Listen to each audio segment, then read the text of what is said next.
Hello, ladies and gentlemen, and welcome to our very first conversation with the ladies of finance. I am the host for today, and my name is LaShonda Williams, the managing broker and owner at Living Well Realty. And I've been in the business now for 15 years, and just started the business. Actually, I celebrated 1 year this past April. With Living Well Realty. And we're going to be talking with these three wonderful women, Arlene, Cecilia, and Catherine Okoro, who has a combined experience of 57 years. So they have Wow. every right to be called the Wait, does that make us old? ladies of finance. That makes us wise, for That's sure. right. We will not be disclosing your ageless age, okay? Thank you. So we get to be a fly on the wall and go behind the scenes and talk to them about what's going on right now in the COVID world. It's called the COVID crunch, and how everything has been affected financially, emotionally, and spiritually on all sides. So where do we want to start? We can start with Miss Cecilia Marlowe. Introduce yourself. Wonderful. Hello, world. How are you? We are excited to be here. I'm Cecilia Marlowe, and I'll share that I've actually been in the lending industry for 17 years. Love working with first-time home buyers, but really my passion is around educating and making sure that people understand the process. And, you know, one of the reasons why we all gathered is because we truly believe that, you know, at the heart of everything that we do, we have to educate. And so, you know, just educating on finances, educating on credit, and the home ownership process. So I am so elated to have my other leading ladies here. And I will hand the mic over to Arlene. Thank you, Cecilia. Thank you. I'm Arlene Price, been originating for over 20-something years. And no, that does not make me old. That makes me wise, because every day you're learning something new. So I've learned a lot and still learning a lot. And I am, my goals is to educate as many people as possible, especially minorities, on the home processing, and also how to budget and how to work on their credit as well. So I'm excited to be here, and I'm so excited to be able to share information and some of my experiences with you all. And with that, I'm going to turn the mic over to Catherine Okoro. Hey, so man, can I just tell you, I am so excited to be here with these three amazing ladies, leading ladies of finance, and the beautiful and talented Miss LaShonda Williams. So I want to first say congratulations, 1 year, woo, having your own office. Woo. I remember just the conversations about that. So I am so happy for you. And guys, this is like a dream come true. You know how you have that epiphany and you say, you know, it'd be great to have some partners in the industry. You may not even work for the same company, but you have the same heart and passion to educate. Well, I found them and they're right here. So I'm so glad to be doing this. And just to let you know a little bit about me, I've been in the industry a long time, long enough to make it through a market crash and to hear about the previous market crash. And to be in the market now during this COVID time. I'm not here to talk about loan programs. None of us are. We're not here to talk about loan programs. We're here to talk about the realness that exists in the mortgage industry, educate you, and help make your dreams come true. I always like to say there are two things that drive me in this business. And one is, I have the ability to meet a need. I think I was built for something. And no matter how I tried to make it other things, it always brought me back to the mortgage industry. So I believe I'm doing what I'm supposed to be doing. The other thing is, I wanted to educate, but I didn't necessarily want to be in a classroom. I'm very creative and energetic and stuff like that. And I like to, you know, explore, and, you know, that I'm high energy. And so being in the mortgage industry meets all of those things for me, but the ability to be able to teach people how they can own homes, what that really means for their family, that is my why. I'm here because this makes me feel like, you know, there's something I can do, so that's what I'm doing. So I am so excited, and I'm looking forward to you joining us in all of our endeavors to help you own and help you understand more of how this industry works and how we as professionals can help you understand what it really takes and how to really set yourself up for success. So thank you guys. Looking forward to a great conversation. Thank you, Arlene, Catherine, and Cecilia. So I think the best way to get to it is to just jump right into it and start off with a few questions that I have. And I'm going to ask a few questions on a buyer's perspective, okay? Most buyers are not sure of the cost a lender will charge them. So as a buyer, I would simply like to know, how much will it cost? We can start with Madam Cecilia. That is a trick question. Yes, and it's a question that, right, a lot of buyers ask up front, but I know it's very complex, but yeah, try to summarize it for us as much as possible. So typically, when we're having an initial conversation with the client, that is a question that comes up, right? How much money do I need? So I'll take part of that question and then I'll let the other leading ladies jump in and chime in. One of the things that I share with people is before you even get out there with your real estate professional, please have at least $2,500 set to the side. That's going to jumpstart your process. That is not the end all be all. That is not how much money you will need in totality. But if you don't have at least $2,500, right, then you probably should not be looking for a home. Now, of course, we want people to have more money than $2,500. Okay. But $2,500 really is going to be allocated towards earnest money, which traditionally in the, Illinois market, you're going to be looking at least $1,000. A home inspection, which typically can range anywhere between $300 to $500, depending on the type of property. And then your application fee, which is going to cover your appraisal, any credit reports that have been pulled, which is going to round up to about another close to $500. So that's almost $2,000 right there. Now, if within the first 7 to 10 days of the transaction, you need to come up with $2,000, I definitely don't want you to have gas money to get back and forth to work. Okay, and be able to still buy your groceries. So, you want to have that extra padding there just to make sure that you're comfortable as the process starts. So that's kind of the initial conversation that I have, with buyers as they are trying to figure out. I don't want to scare them away. Right? So trying to give them a solid foundation in terms of, okay, just to get started, here's kind of what the basic minimum requirements are. Okay, great answer. I love it. You want to jump in, Miss Arlene? And I would ditto what Cecilia has basically said in terms of the $2,500. So when I see that my clients have at least $2,500, then I say to them, okay, we can look at some down payment programs or some other means and to help you with closing costs. One of the things that I push and I say to them, if you got a fantastic realtor like LaShonda will get the sellers to pay the closing costs. So your closing costs, which is roughly 2.5% to 3%, could be covered by the sellers. And then once you have that covered, then we need to show that you at least have the 3% or 3.5% for down payment.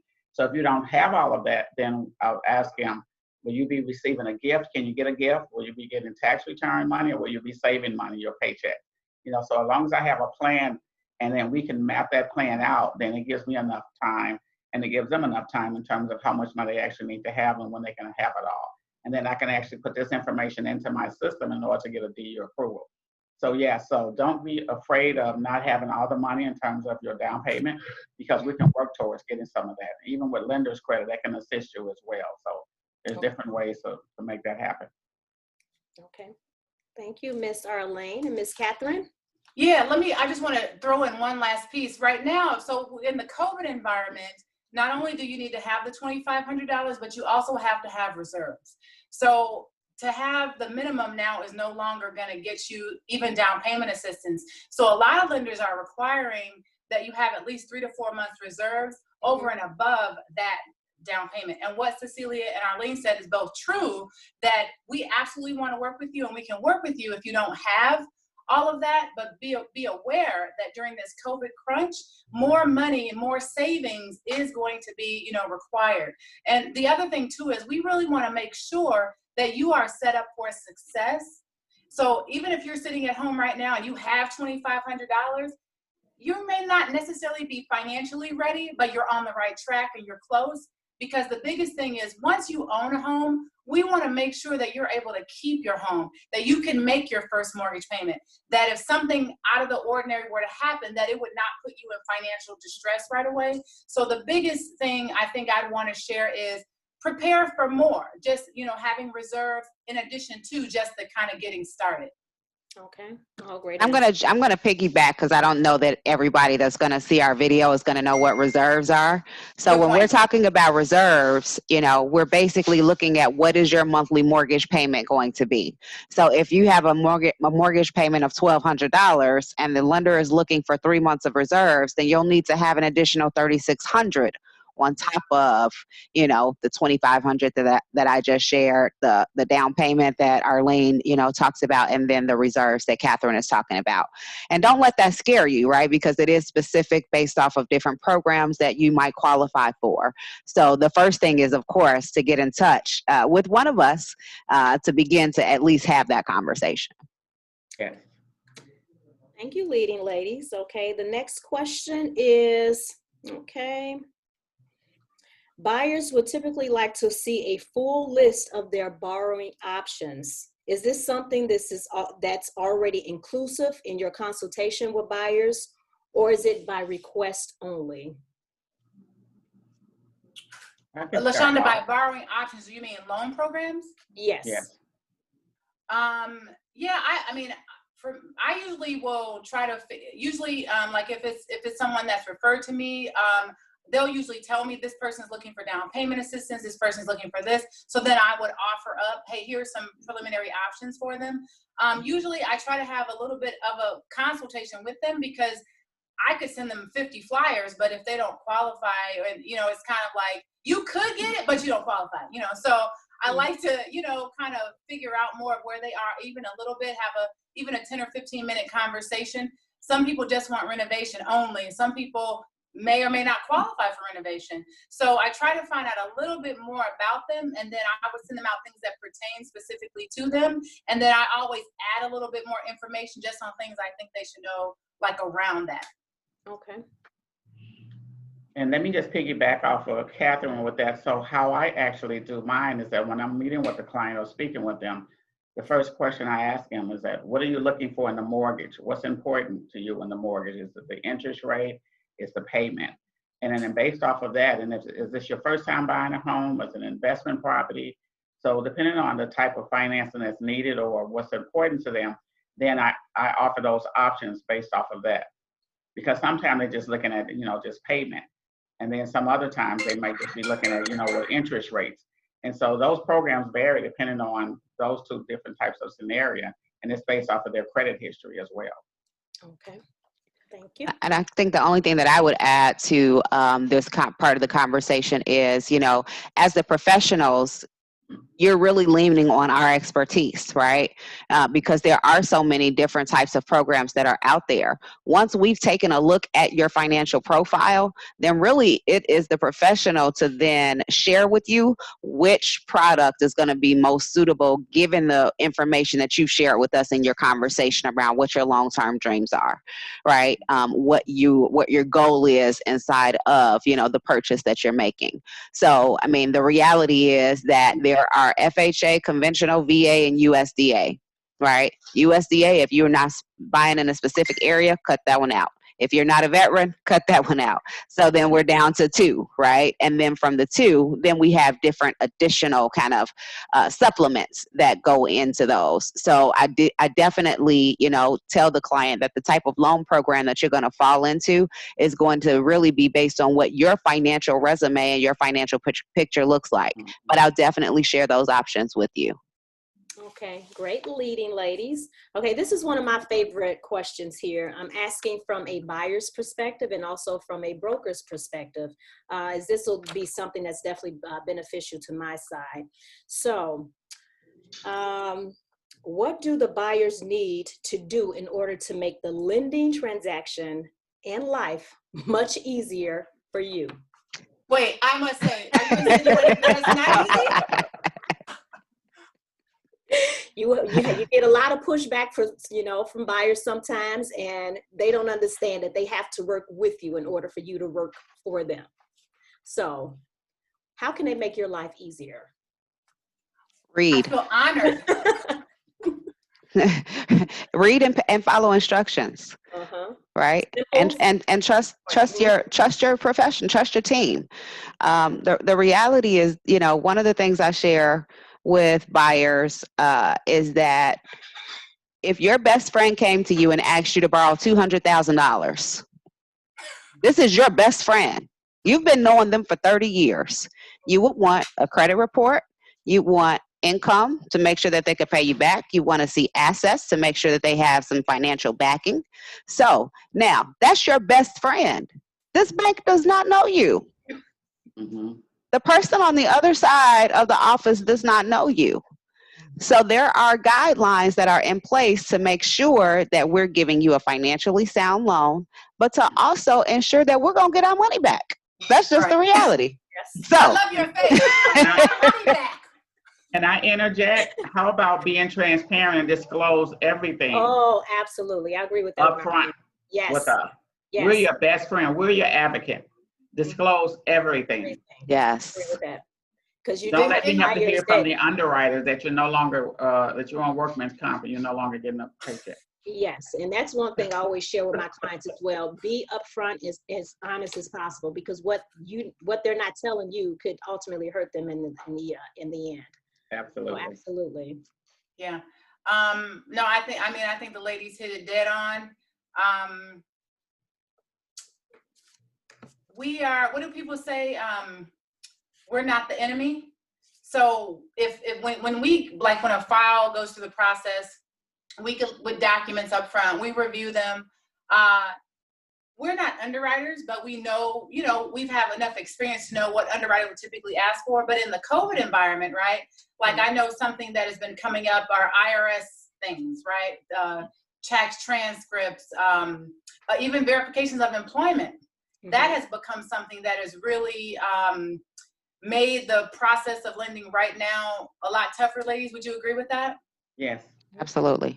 Okay, so that's the kind of the crunch we're talking about, is that it's not that we're not lending, because we absolutely are, and we want you to call us, right? But we also want you to know that there are going to be things that are going to come up, and we are not the enemy.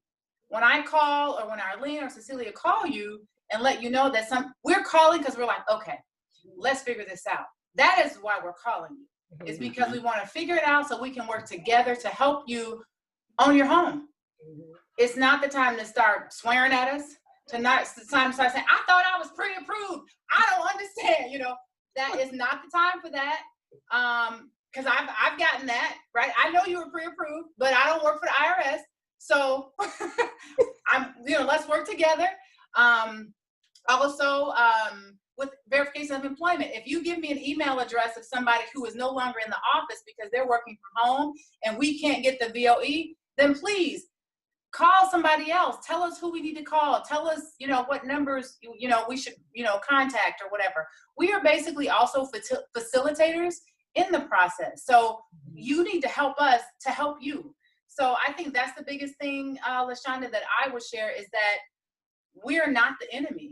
And if the mindset is that we are a part of your team and we are your advocates, then I think the conversations would go a lot better. And I don't think people would be as stressed if they realized that we were really allies and not enemies. Great answer. I would also say, stop listening to everybody around you. Everybody's process is different. Right?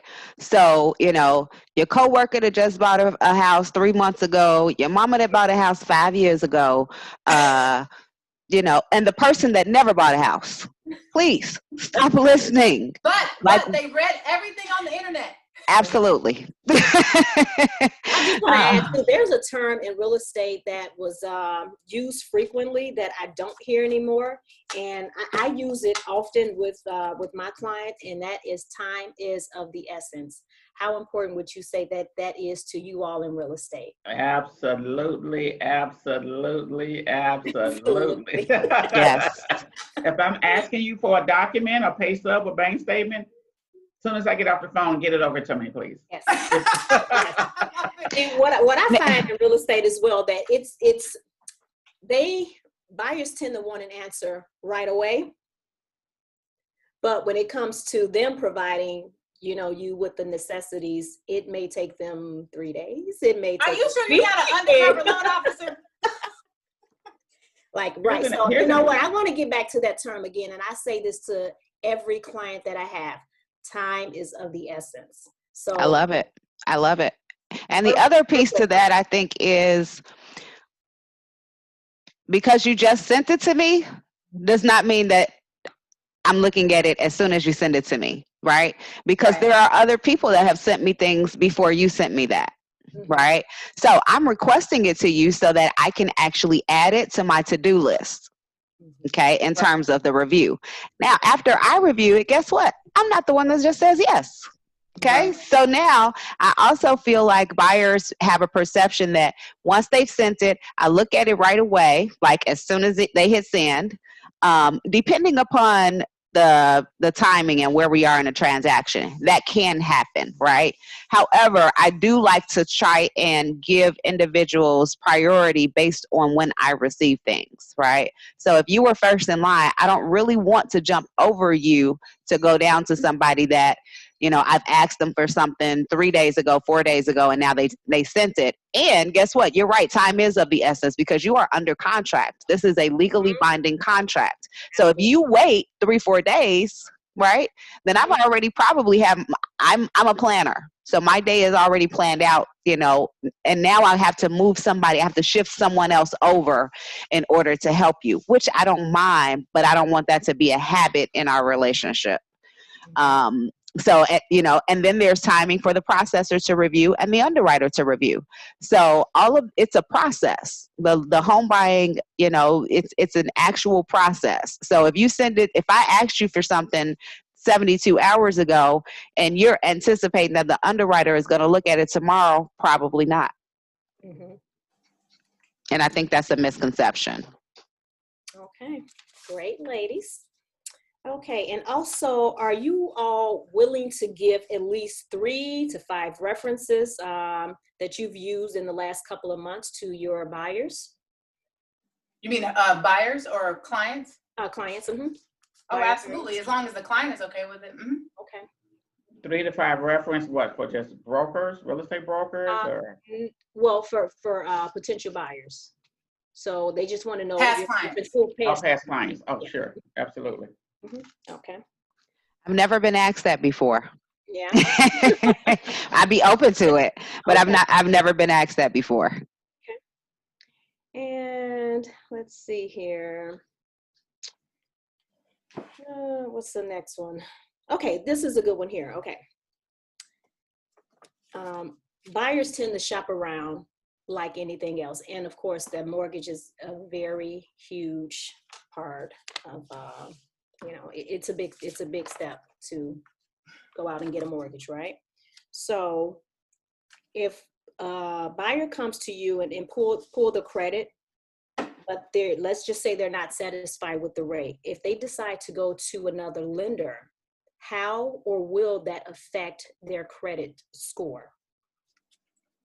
Would it drop? I'm sorry, say it again. Will their credit score automatically drop if they, decide to go to another lender? No, I mean, they usually have within a 30-day period, they can have their credit report pulled up to 5 times and not really see any significant impact on their credit score. But, let's just keep it real, right? I always try to put myself in the position, I try to be empathetic, right, with where they're coming from, and I get it. The best time to shop around is not after you're under contract, because now I'm thinking that I'm working on this loan, and then you're like 2 weeks in or a week and a half in, like, I'm going to this lender, don't do that. The best time to shop around is before you even get pre-approved. So I would use that initial credit report, ask the lender, can you have the credit report, or can you at least have your credit scores? And then I would shop with the score, but I wouldn't necessarily have everybody pull your credit, even though you're going to be told that I need to pull your credit. Well, I don't. Sometimes I'm the second or third call that somebody makes. And then I say, I don't need your credit report. Tell me what your scores were, because it's just a quote. They're just getting a quote, right? But I usually give all the disclaimers, like, if your credit score is this and your debt looks like this and this is what you're buying, then it'll look like this, So I get that, right? The other thing is be upfront with your lender. Like, let us know that you're shopping. Let us know that you are not set yet. You have not solidified the relationship with who you're going to proceed on your loan with. And let us know, hey, I'm talking to some other lenders, because a lot of times we're able to be competitive in situations where you've told us.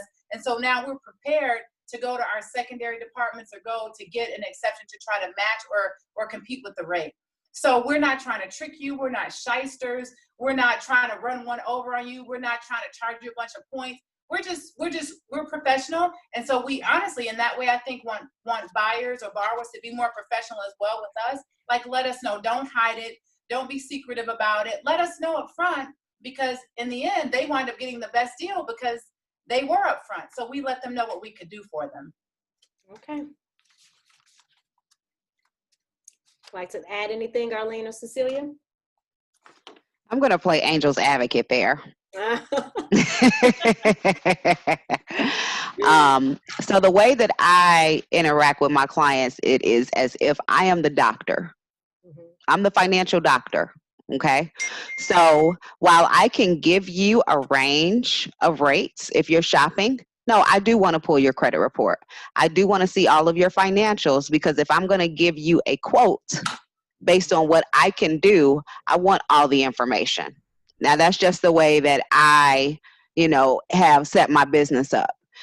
If you are not willing to allow me to give you a full financial analysis, then my thought process is I might not be the best lender for you, right? Because there are different things that are going to go into the rate. So I actually want to see. I want to give you an answer, but I want to give you a documented answer, because here's what I also don't want. I don't want you to come back to me, and then once we've actually looked at everything and I've given you kind of a range of quote, that you come back and now you're like, but you said, well, now it's harder for me to backpedal. So let's just do this. The reality is, if you actually had a medical situation that you want to go in and see the doctor's going to want to do a full analysis. And then they can give you a prescription based off of that. So I can tell people where the market is ranging all day long. But until I actually see everything black and white, then I'm typically just not giving quotes out. Okay. Yeah, and I can add to that. I agree with Cecilia. I don't give quotes out either, because when you tend to give quotes out and you have not seen the credit report or don't even know the full file, or the layers of the risk that they're under, then you're quoting something they're going to try to hold to you. And once you start quoting out interest rates, then you have to quote the APR legally. And you could be quoting a rate that you really just can't get because the credit score isn't really there, and there's overlays. Okay. And then there's a cost. There's a cost of $3,000 to $4,000, which they don't have. And so then when you're able to come back and says, I can't give you that rate, but that rate's going to cost you $3,000 or $4,000. So yeah, although I would like to take a look at my rates and then their rates, but basically when I look at my rates and your overall picture, then this is the rate that I'm able to give you, because we have those overlays and so forth. So I agree with Cecilia on that. Absolutely. And I think Okay. Yeah, I was going to say, I want to add something to that. So in my process of giving out the quotes, I give out the APR, but I also let them know that it's just a quote, because a quote in itself is not a lock, right? It's not a locked rate. So the other thing is, I get it, right? I've called to get quotes before. I've called insurance companies to get quotes. I've called other places to get quotes. And while I don't profess like, hey, man, just call me for a quote, because I don't sell interest rates, is that I get it, right? When you're talking to different people, I say everything that Cecilia said and that Arlene said, but I allow them to say, okay, the range is this, or it would look like this if your situation looked like that.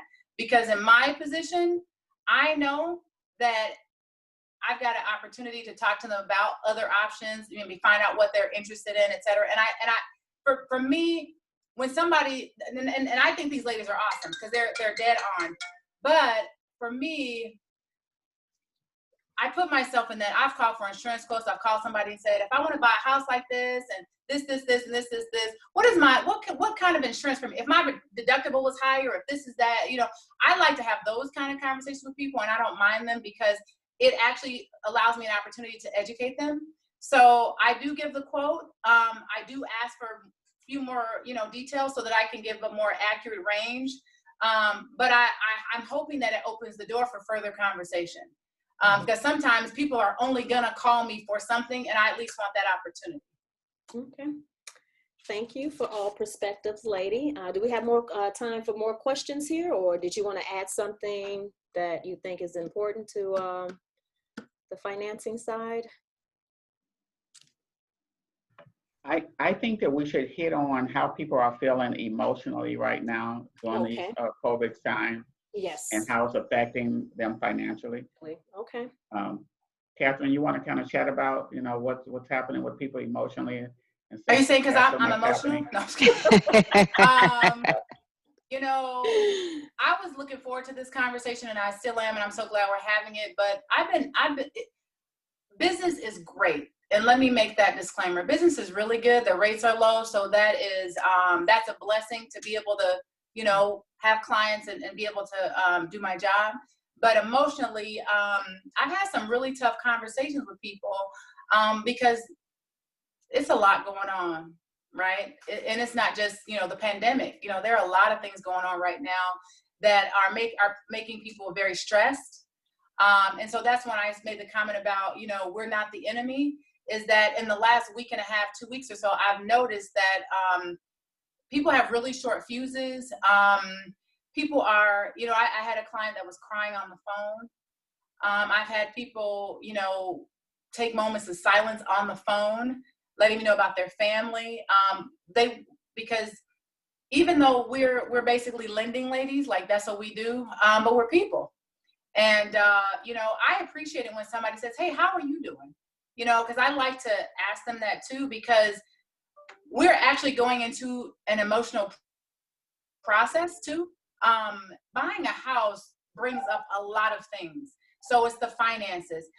If there's been job loss in the past, people are recovering. And so sometimes there's embarrassment if they're not quite where they think they should be. There's fear of the unknown. Will I get denied? Will they approve me? They want a lot of assurity from us. Mm-hmm. And I want to be able to give that assurity. And I want to be able to be empathetic. Because I've been there myself, guys. I've had to recover financially a number of times. And to my saving grace, and I would say, and I just have to thank God for this, is that I had the knowledge to be able to do that. And I know that for us, because we want to educate emotionally, I think people want to feel connected to us, even outside of just helping them with their loan. I get invited to birthday parties and barbecues and weddings and other events outside of my job, just because people do feel like you've become a part of the family. I know all of us work with people sometimes for weeks, months, and years. I've had people that I've worked with for 3 years, 4 years, a year, 2 years. And, I'm like auntie, I'm like sister, I'm like friend, I'm like, because and then when they call, they want you to remember every detail of everything they said. And so I take little notes, because I know this process is so emotional. So I think the biggest thing is that we're all in this together. We do all experience some of the same things, and that we are not the enemy, that emotionally we can connect to get you through this process and successfully. So, and me personally, I'm doing better. Earlier on, it was a little tough. I had sick family members, sick friends, just in my own head trying to figure everything out. I'm a mom, so I'm now homeschooling and working 14 hours a day, and I'm married, and so I have a lot of things to accomplish. So I rely on God a lot.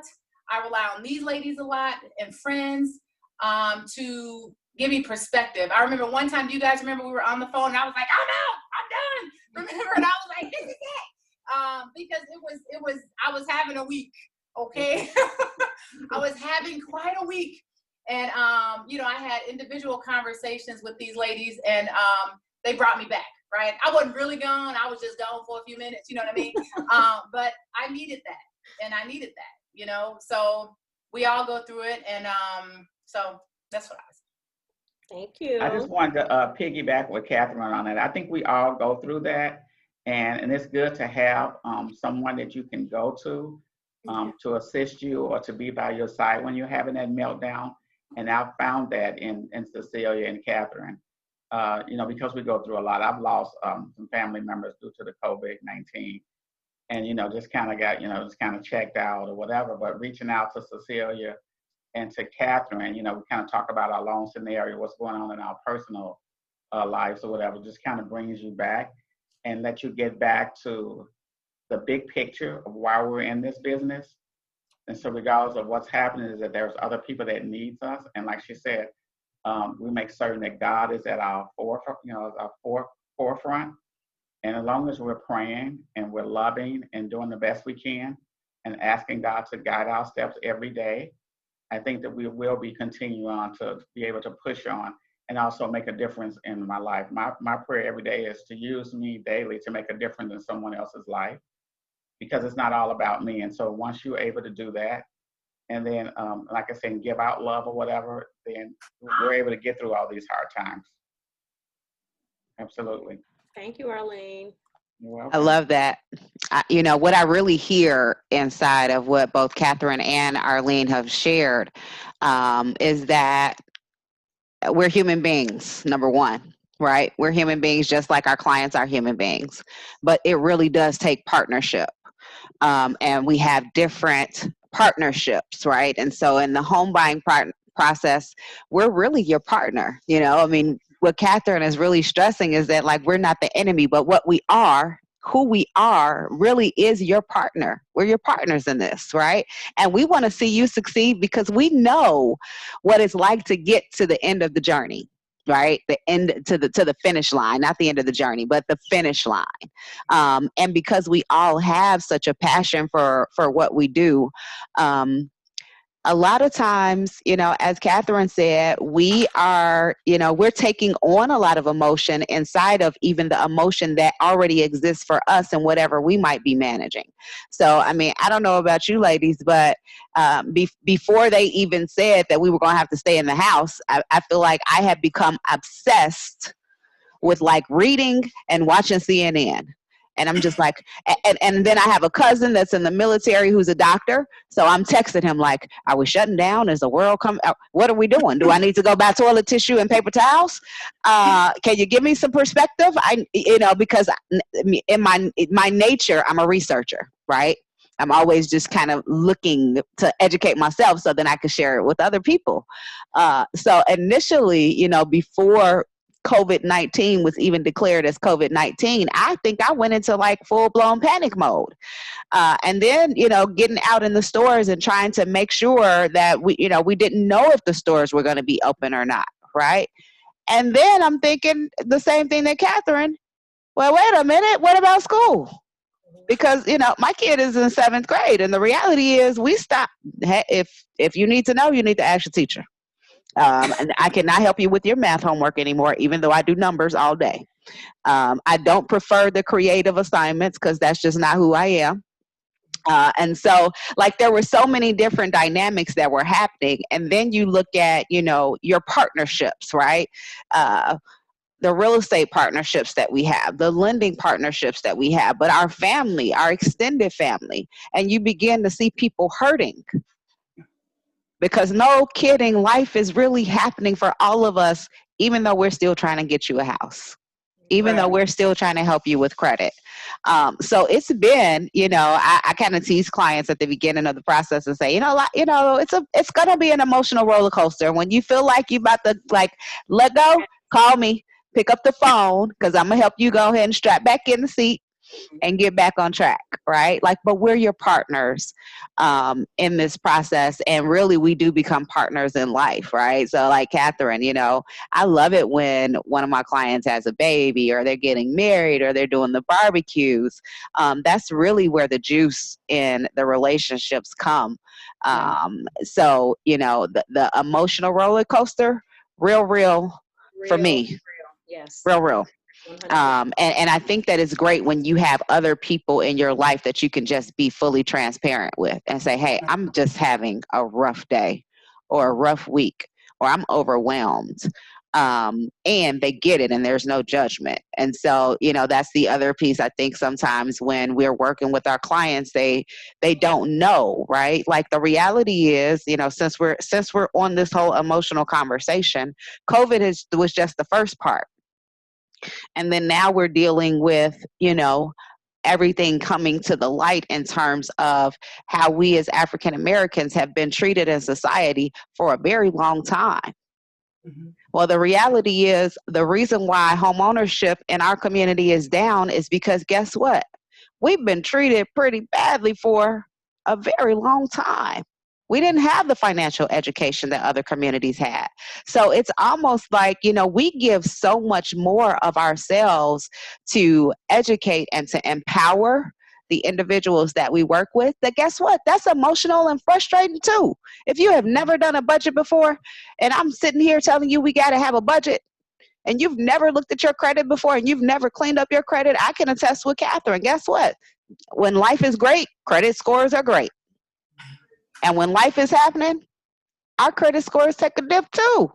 Because we're human beings, but we have the tools and the knowledge, and we love to share that.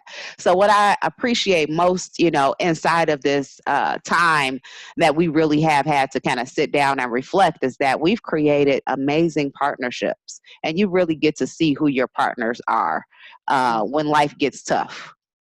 Mm-hmm. Off my soapbox. No, that was dead on. Thank you for the breakdown. That was dead on. And I'll tell you, and I know this isn't the platform, but I'll say this. What I am really encouraged about for us is that we're all working together. And I know a lot of people think that, Black women don't work together. We don't get along. We're always kind of at it with each other or whatever the stereotype of that is. I can honestly say that that's not true. And, and I can say another thing, being a lender, being an African-American woman and lending in 2020 with everything that's going on. I know we just keep saying this, but we're not the enemy, is that I've had conversations with people that the fact that I could relate helped them figure it out. The fact that I knew where they were coming from, and the fact that I grew up in Chicago. I remember my mom, y'all, this was checkbooks, okay? My mom gave me a checkbook, and she was like, don't bounce no checks, and I didn't even know what bouncing a check was. And I remember bouncing a check, and then she was like, I told you not to bounce no checks, right? I was like, I didn't know I didn't even know how not to. I mean, if you didn't tell me how to not to, then how do you know that I'm not going to do it? I mean, I know that sounds crazy, but I was like clueless. And needless to say, I kind of kept bouncing checks because the education never came up. When the education came up? The education came up when I realized that me writing those checks when the account was $20 and I wrote a check for $25 was when I got a credit report and it had a bunch of collections on it. That's when I realized, that's why I didn't want to bounce no checks. Okay, and so I think the lesson for a lot of us comes when we are trying to propel, right? When we're trying to move forward is when we realize what we've been doing wrong. And being able to relate, I think helps people feel like there's a sense of hope because we've been there and we know how to help them turn it around. So that's the other thing. I think just, I have a lot of different clients from all different, ethnic backgrounds, but I can tell you with my African-American clients, particularly with my African-American female clients, when I'm working with a Black woman who is maybe a single mom, I'm not a single mom, but my mom was a single mom. Whenever there's a connection, I can relate so much that I'm usually able, I cried at my closing, guys. I cried when I bought my first house because I felt like I did something. Mm-hmm. And I felt like I kind of did it on my own, even though I know I had help along the way. But the fact that I had to get my mind in check, I had to get my money in check, I had to, get my finances together. I had to be determined. And when I closed on my first house, I sat in that closing like a baby with tears rolling down my face. And by the way, I was a loan officer when I bought my first house. I had been a loan officer for 1 year when I bought my first house, and I cried like a baby. And every time I talk to a single mom or a married woman or anybody that needs a little bit of that to understand, it's an emotional experience. And when you are talking to somebody who can relate, it just opens up a world of possibilities, and it makes you feel like you're in this, so it's more than just a loan, guys. For us, it is really connecting and relating that I think is our PowerPoint, is that there's connection and then there's possibilities. Mm-hmm. And we're representative of that. Mm-hmm. So that's all. Okay. That's it. I love that. I love that. So each week when we come and we share these, or I'm sorry, every month, when we come together, right? When we come together and we share these conversations, there will be some aspect that we touch upon from an emotional place, from a spiritual place, from a financial place. We hope that, that we've shared with you and given you some insight on that this evening. So this has been our first conversation. It's been amazing to be with these leading ladies. LaShonda, is there maybe a couple things that you as a real estate broker heard in the conversation that, you'd like to leave our guests with today? And give them just a little teaser in terms of potentially, what we will continue to talk about as we continue to move through these conversations. Well, my takeaway will be that we are here to help you. So the bottom line is you need to help us help you, and trust us, and definitely trust the process. We're not going to tell you anything that's going to, steer you the wrong way. Again, we're here to help you. So be open and honest as possible. And just a few takeaways that I have here from this conversation with the leading ladies of finance is that for buyers to have at least $2,500 to start. If you don't have it, you may want to reconsider until you save that amount. Possibly 3 to 4 months reserve if you have that. Emotionally, we definitely need to be sure that we connect with our clients for sure, outside of the work environment, just to simply check in to see how they're doing, and see what's going on with them, probably personally. And financially, as the famous words of Catherine, don't bounce checks. Nobody writes checks anymore. Don't bounce checks. That is awesome. Well, Madam LaShonda, thank you so much for being our guest moderator this evening. Thank you, leading lady. Yes. Can you please share with us or share with our audience how they can get in touch with you if they are looking to purchase their new home and they are looking for an amazing real estate broker to work with? Again, my name is LaShonda Williams with Living Well Realty Co. And you can reach me directly at 708-299-5710 or email me at livingwellrealtyco@gmail.com. Thank you, ladies, and thank you, everyone, for tuning in. Wonderful. Thank you so much. Thank you. I got I've got one last thing for you here. Okay. Sure. So now listen, I need you to head on over to Facebook. We have a Leading Ladies of Mortgage Lending Facebook page. This is where you can keep up with us. You're going to find new content at least once a month. But if you have questions, you want to get in touch with us individually, that's going to be the best place for you to go to reach out to us as well. Thank you so much for joining us this evening. It's been an amazing conversation. Arlene, would you like to share any final words before we wrap it up here? No, the final word that I would like to share is continue to pray, move forward. Don't give up, and always expect the best. Whoop, whoop. Love that. And Miss Catherine? Signing off. That's it. I'm gonna be light on my words. Wonderful.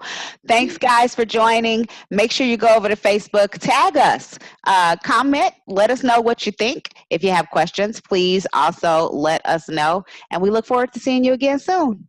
Bye-bye. Bye-bye. Talk soon. Take care.